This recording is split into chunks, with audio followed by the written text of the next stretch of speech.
Manipur University Act Yaodaba Provision Amagi Makhada Cadre Recruitment Rules Semduna Recruitment Process CHATHARAMBA EKAININGAINI HAINA KSA gi MAIKEIDAGI PHONGDORAKLI Kangaipang Students Union KSA gi MAIKEIDAGI Paumi Singda PHONGDORAKPADA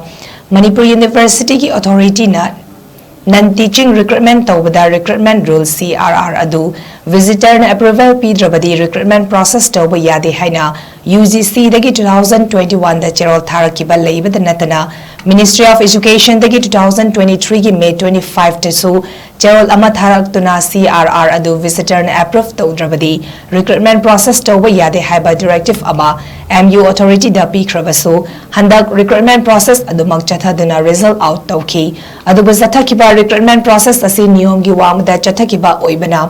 High Court of Manipur da case ama thangatki amadi ngarang stay order ama tholaktuna pangthokiba non-teaching recruitment aduga mari lenaba appointment order amadi makhataba proceeding pumba caf in aviance ta thamduna court asigi while laktre foba appointment order piba yakiroi haina chumba while takibagi damak Manipur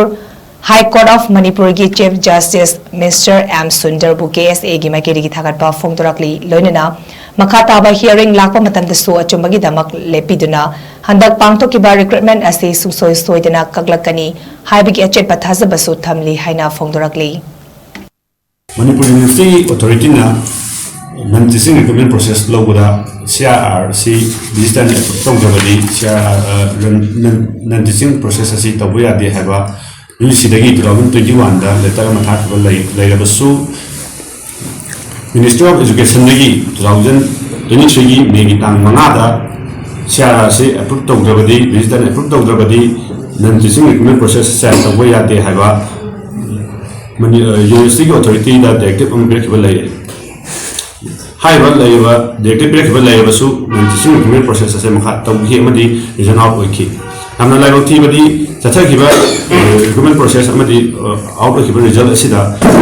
azu oiba Manipur University sigi vice chancellor gi kusari uzakhara amadi employment khara gi mari mata amadi masa sing thabo asida khanjal patheng ki haiba non-teaching recruitment process asigi matala high court case ama thangaki haiba thangaki case asigi makhata da ngarang February gi tan kunmanga 2026 ta high court of Manipur stay order thoki stay order si Chathaki recruitment process asi niyong iwang na chathaki amadi masi makhata ba process court ki oiba process asi lo hawa recruitment process asi gi appointment letter amadi khata ba proceeding pumba tawdana ba directive ama piki hai ba directive asi pilakhiba high court honorable chief justice M Sundar ru kamai pasina reson ke asi MAIKEIDAGI haningai thakat phungu chali amadi makhata ba hearing singda summa gi lepi duna high non-teaching recruitment process se kago kan haba